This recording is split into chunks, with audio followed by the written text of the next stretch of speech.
Bebendo, vim de ônibus, como a irmã bem contou aqui. Aí eu vim de ônibus, aquele calor, sentei aqui, aquele calor, a pressão parece que baixando, o sono querendo bater. Falei, deixa eu ir lá dentro lavar o rosto. Aí eu saí de lá após lavar o rosto e eu vim pensando nesse mistério do carro. Aí conforme a irmã contou aqui, irmã, tem hora, porque assim, eu desde os meus 21 anos eu tenho carro.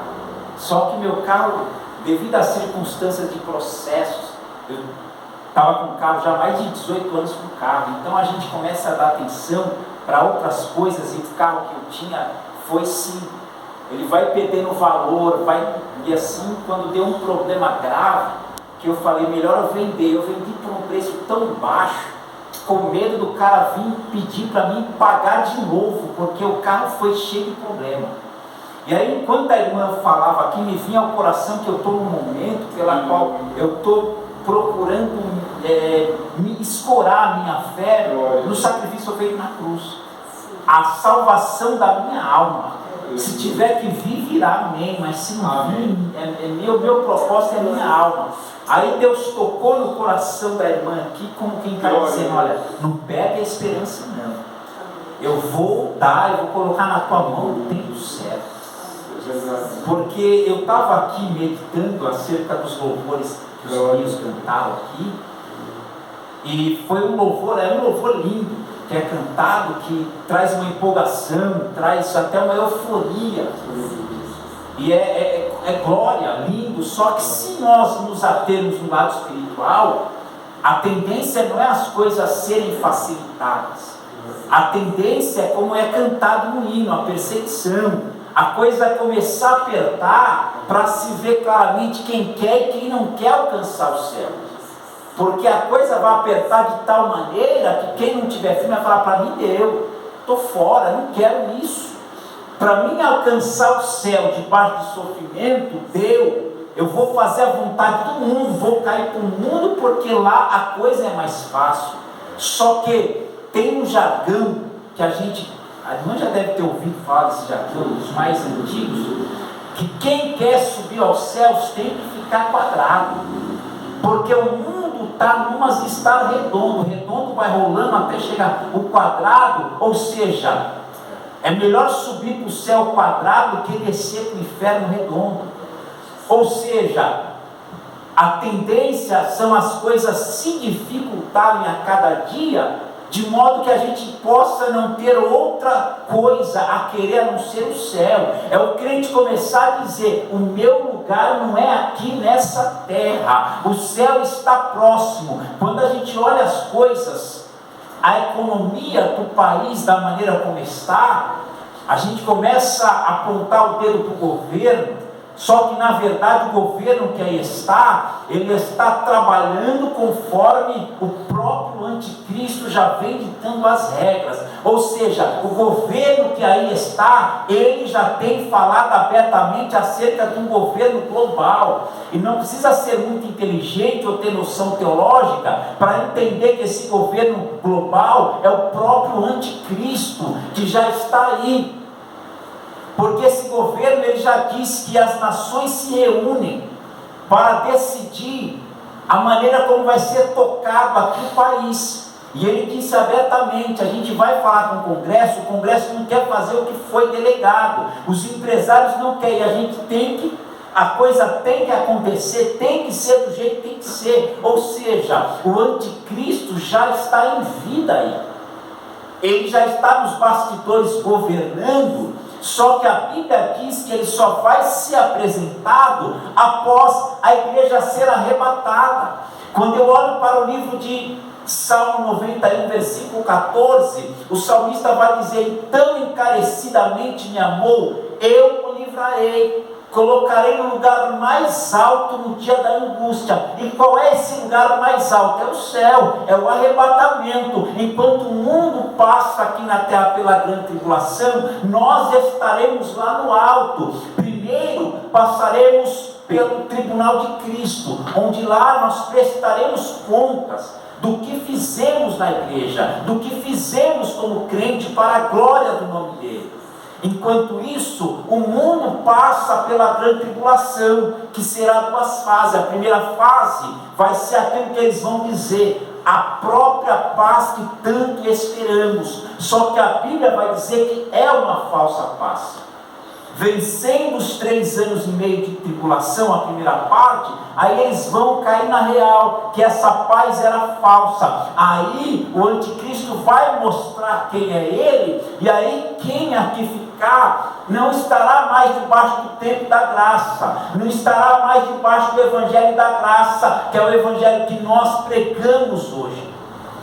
Será o evangelho do reino. Quem quiser subir aos céus vai ter que derramar o próprio sangue, uma vez que na grande tribulação o Espírito Santo não mais estará aqui na terra. Quem quiser pregar a palavra vai pregar, só que não estará sendo direcionado pelo Espírito Santo.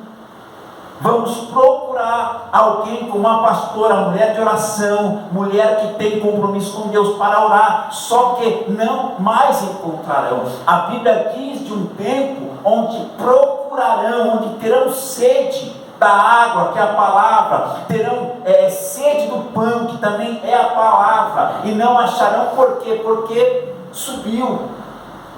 Então é o tempo que nós temos que nos apegarmos ao Senhor. É como eu disse aqui, Deus me trouxe ao coração, nem sempre nós teremos aquela grande vitória que tanto almejamos.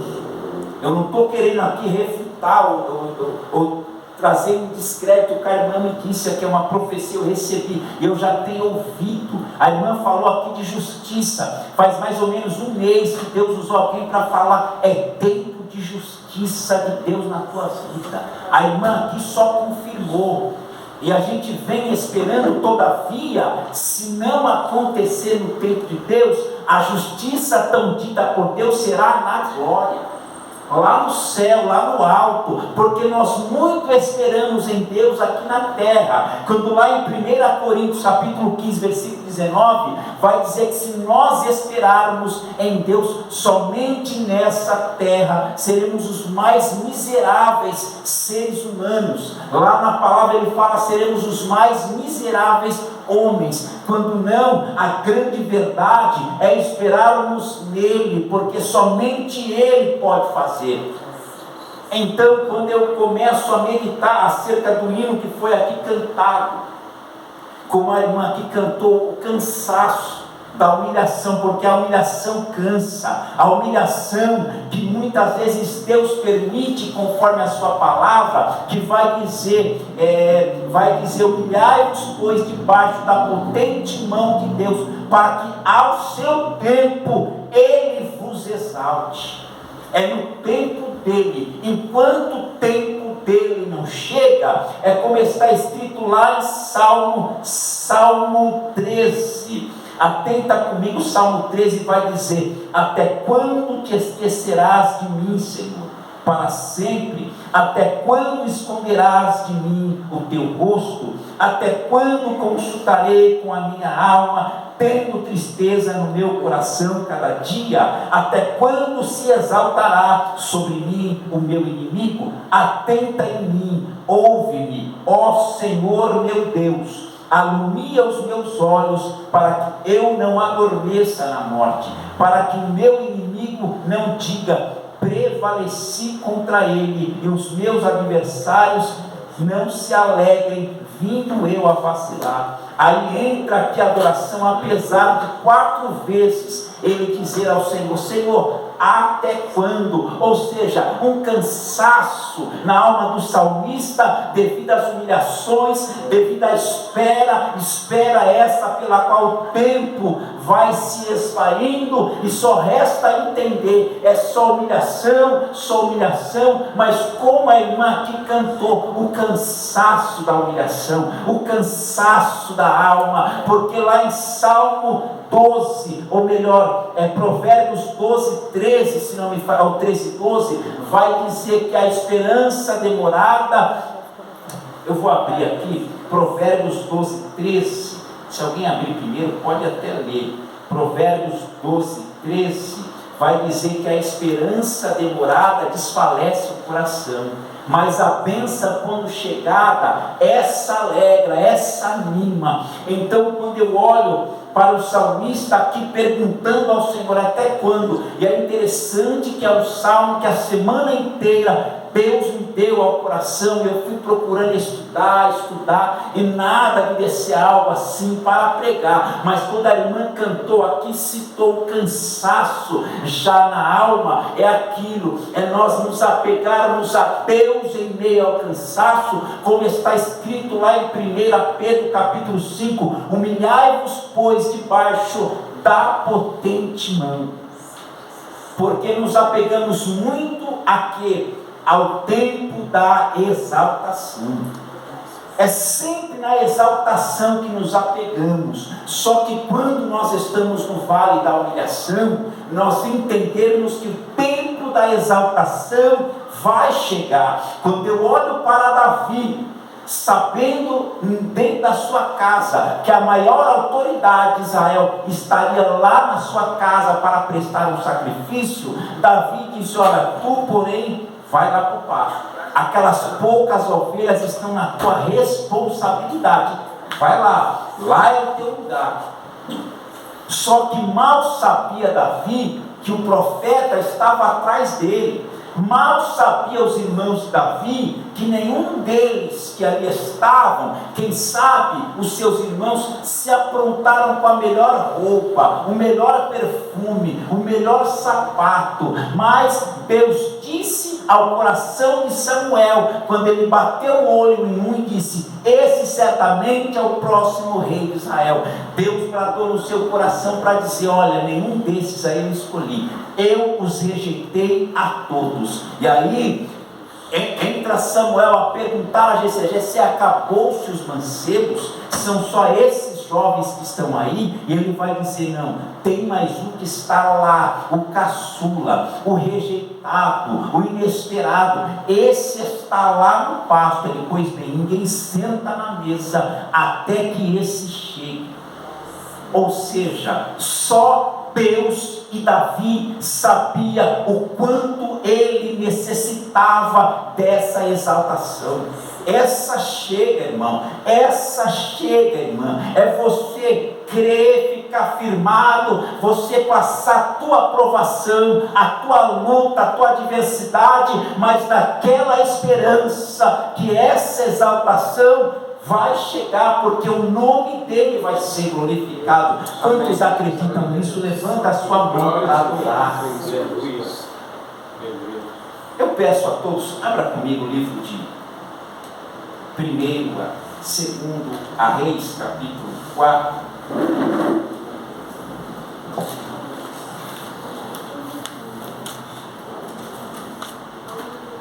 Livro de 2º Reis, capítulo 4. Uma palavra bem conhecida. Eu quero ler somente o 2º versículo, só o 1º versículo, 1º e o 2º,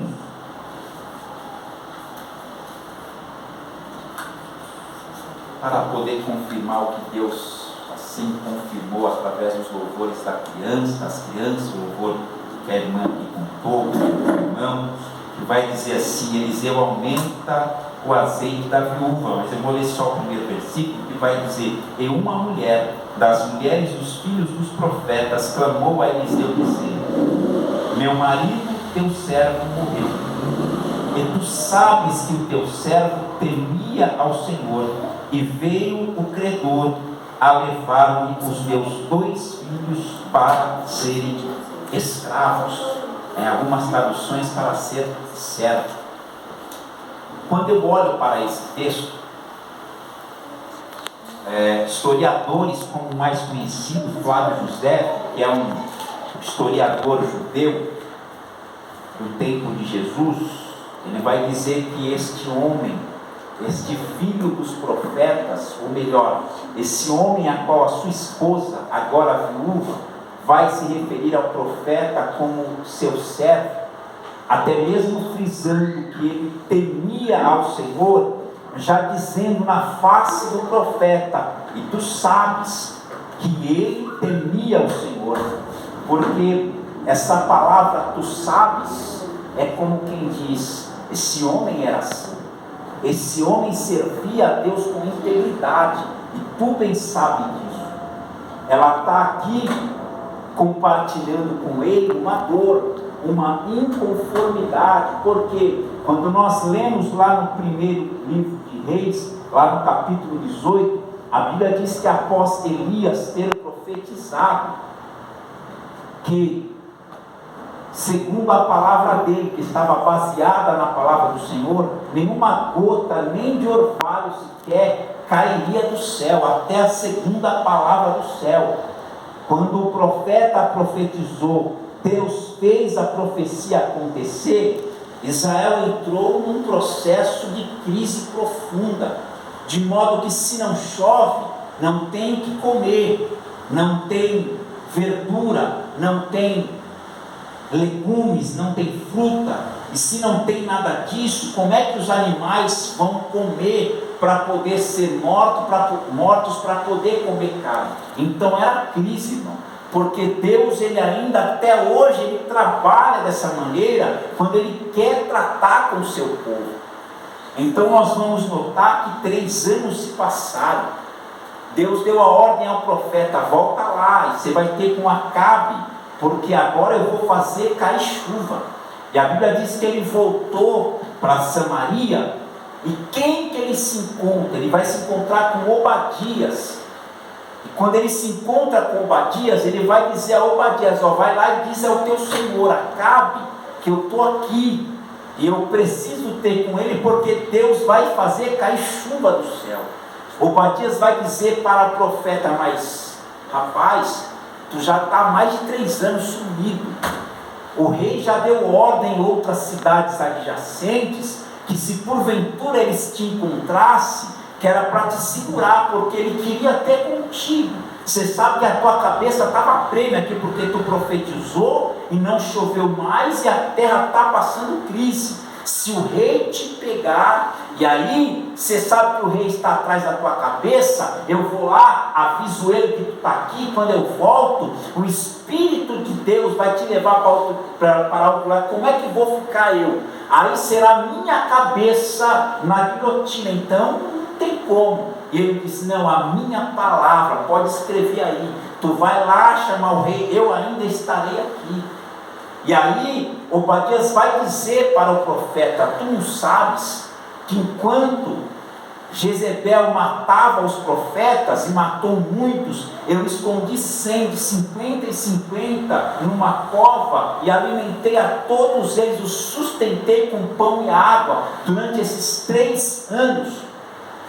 O que dá-se a entender que por mais que ele ganhasse bem, sendo servo do governo, sustentar durante 3 anos 100 homens, pão e água, para pensar, se Deus não fazia chover lá do alto, como é que ele ia durante 3 anos e meio sustentar aqueles homens com pão e com água? Então ele fez dívida, e não foi pouca não, só que ele fez dívida para que lá na frente ele viesse a pagar. E a sua dívida foi feita com base em algo que ele estava fazendo para Deus. Ou seja, ele fazia dívida pela fé, crendo que Deus ao seu tempo iria propor o pagamento dessa dívida, e tudo ficaria em paz, tudo ficaria bem. Só que não foi o que aconteceu. Ele serviu a Deus. Quem sabe a sua dívida foi feita com base nos seus filhos. Olha, eu tenho os meninos adolescentes, se eu não conseguir pagar a dívida, os meninos vão trabalhar para você até que a dívida seja paga. Fique em paz. Aí os homens, sabendo que ele trabalhava para o governo, não, camarada é firmeza, vai pagar a dívida. Só que o inesperado aconteceu. Ele agora morreu, e quem vai pagar a dívida? Os filhos. Só que quem ficou agora na condição de viúva, e agora antes do seu prazo de luto passar, os homens chegaram para cobrar a dívida. Então os meninos seriam aqueles que consolariam aquela mulher viúva. Agora os filhos vão estar na condição de escravo, para uma dívida que eles nem gozaram da dívida. Ou seja, o homem fez dívida para fazer algo para Deus, e agora os meninos morreu, ele morreu, e agora? além de eu não ter com quem me consolar, se eu quiser sobreviver, eu vou ter que me prostituir ou mendigar. Pensa no problema, pensa no processo. O que Paulo vai denotar esse processo como o dia mau. Aí para pensar, nós já estamos em meio a um processo, esperando algo que somente Deus pode fazer, como Ele prometeu, como Deus aqui usou a serva dele para dizer: meu filho, espera, porque o teu tempo vai chegar. Só que antes do tempo chegar, o dia mau chegou. E o que fazer quando o dia mau chega? Quando você está caminhando em meio a um processo, em meio a humilhação, agora chega inesperadamente um processo árduo, o dia mau. Quem tem bagagem, quem tem estrutura, quem tem alicerce no sangue do Cordeiro para dizer: esse dia mau vai passar, eu não irei para o mundo, eu não voltarei a comer as coisas porcas que eu comia quando eu era do mundo, não, eu vou permanecer firme, porque Deus vai virar o cativeiro. Porque assim como foi para essa mulher que agora está na condição de viúva, pode ser para mim, para você. Por quê? Porque está escrito lá em Efésios capítulo 6, que nós devemos estarmos constantemente preparados para o dia mau, porque o dia mau, quando chega, não avisa. O dia mau, quando chega, vem para mostrar quem é e quem não é salvo pelo sangue do Cordeiro. O dia mau vem para fazer separação daqueles que adoram a Deus pelo que Ele é ou pelo que Ele pode fazer, porque Ele pode todas as coisas, mas quando Ele não quer fazer, ou quando antes de fazer vai nos passar em meio ao processo, como se dará a minha e a tua fé? Foi interessante a irmã citar aqui Salmo 30, versículo 5, o choro pode durar uma noite, mas a alegria vem ao amanhecer. Eu me lembro, irmã, no dia 1º de janeiro de 2016, foi na noite de virada de ano, passamos a virada de ano lá em São Caetano. Aí nós voltamos, eu fui direto para o monte, perto de 5 da manhã, 5:30 da manhã, ainda estava de noite. Estava quase para amanhecer, eu fui lá para o monte de Guaianazes. Eu comecei a entrar para dentro, tudo escuro, vazio, aquele sem telefone, nada. Voltei, fiquei no pé do monte, só fiz a oração. O choro pode durar uma noite, mas a alegria vem pelo amanhecer. Daquele ano para cá foram tantas lutas, mas tanta luta, que eu só estou de pé porque Deus um dia usou alguém para dizer: por esses dias tu me indagava se tu ainda estava de pé na minha presença, mas hoje te faço saber, só está de pé porque eu tenho te sustentado. Aquilo me pegou de uma surpresa, porque eu estava fazendo a obra, mas o coração estava tão entristecido, o coração estava tão abatido, que eu só me via comentando comigo: até quando tu vai caminhar desse jeito? Até quando? Servindo a Deus, falando do amor dele, só que dentro do coração está em tristeza. Mas mal sabia eu que ele já vinha me carregando no colo, já vinha me sustentando, porque ele disse: eu tenho contigo um projeto, e desse projeto eu não abro mão. Eu me lembro, naquele ano seguinte, foi uma prova tão dura, mas tão dura que se abateu em minha vida, que eu me lembro que eu dobrei o joelho, pus a cara no chão, chorei, e ali eu pensei comigo: eu vou agora buscar, porque o adversário soprou, tu vai para a igreja ainda hoje? Eu me lembro que eu tinha subido ao monte, eu orei no monte e falei: Senhor, não permita que essa situação aconteça, e amanhã aqui estarei para te agradecer. E foi uma noite tremenda, porque eu preguei na igreja,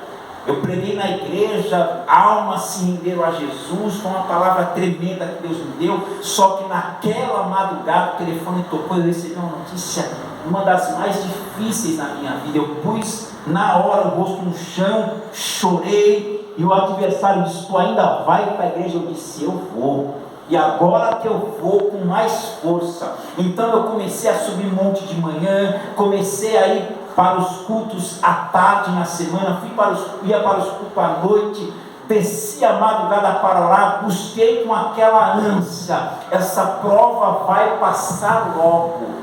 Só que 2017 até aqui a prova ainda não passou, mas Deus até aqui tem sustentado. Por quê? Porque Ele é fiel, Ele é poderoso. Mas nessa noite, em nome de Jesus, é tempo de nós começarmos a exultar, alegrarmos, não somente por aquilo que Deus Ele pode fazer, mas por aquilo que Ele é, por aquilo que Ele já fez, pelas promessas, que muitas delas não estão aqui na terra, estão lá no céu. Quando eu olho para o livro de Gálatas, capítulo 6, versículo 9, está escrito: e não vos canseis de fazer o bem. E eu comecei a meditar quando Paulo ele vai dizer que nós não nos cansemos de fazer o bem, porque fazer o bem para quem te faz o bem é gostoso, é gratificante, é perfeito. Mas você começar a fazer o bem para quem te faz o mal, é aí que a palavra se encaixa: e não vos cansei de fazer o bem, até que ao seu tempo Deus possa lhe dar a paga. Porque muitas vezes nós fazemos o bem a alguém na esperança que haja o agradecimento, haja a gratidão, haja a